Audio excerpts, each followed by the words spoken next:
À Madagascar, les sachets plastiques sont vendus dans le marché aux épiciers, bouchers et d'autres vendeurs. Ensuite, ils sont souvent offerts aux clients pour servir d'emballage de leurs achats.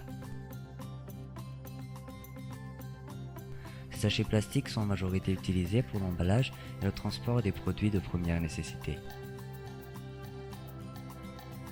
Pourtant, la plupart de la population ne réutilise pas ces sacs, mais les jette immédiatement après usage.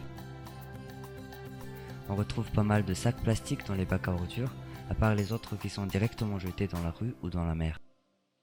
Comme ils sont légers, ils ont tendance à s'envoler. On assiste donc à une dispersion quotidienne anarchique et excessive de ces sachets dans les milieux naturels. Malheureusement, les sachets plastiques ne sont pas des produits biodégradables selon les chercheurs. L'utilisation du sachet plastique est aujourd'hui très controversée à cause de la durée de vie de ces produits. Généralement, la durée de vie peut dépasser de 100 ans et pouvant aller jusqu'à 1000 ans. Ainsi, ces déchets plastiques présentent des effets néfastes sur l'environnement. Ils bouchent les canaux d'évacuation, causant ainsi des inondations, tout en favorisant la prolifération des microbes pathogènes.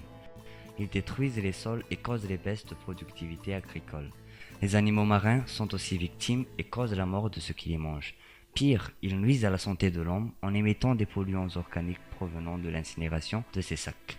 Heureusement, l'État a déjà pris une décision face à ce fléau environnemental. Donc le gouvernement malgache a décidé d'adopter un décret portant interdiction d'utilisation des sachets plastiques dans tous les territoires nationaux malgaches.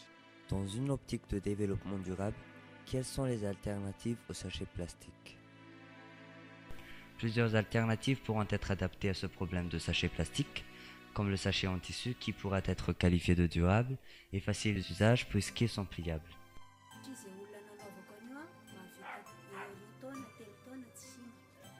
D'autres matières comme les sacs en fibres naturelles sont aussi utilisables. La production de ces sacs peut créer des travails pour la population malgache puisque les matières premières sont en grande quantité disponibles dans l'île. Les sachets en papier font aussi partie de ces alternatives. Ils se dégradent en peu de temps selon les chercheurs, donc ne favorisant pas trop de pollution et est bénéfique pour la santé humaine puisqu'ils n'émettent pas de polluants organiques. Les sachets plastiques ont pu bouleverser l'équilibre environnemental en quelques années. La production mondiale de plastique a augmenté de plus de 500% durant les 30 dernières années. Ainsi, la population de Madagascar doit prendre des dispositions pour faire face à cela, dans une vision de préserver l'environnement, dans un développement économique par la création de nouveaux emplois et de protéger la population contre les maladies causées par les déchets plastiques. Madagascar est une île agréable, nécessitant une attention particulière sur la gestion de pollution afin de la garder propre pour qu'elle soit toujours agréable pour les générations futures.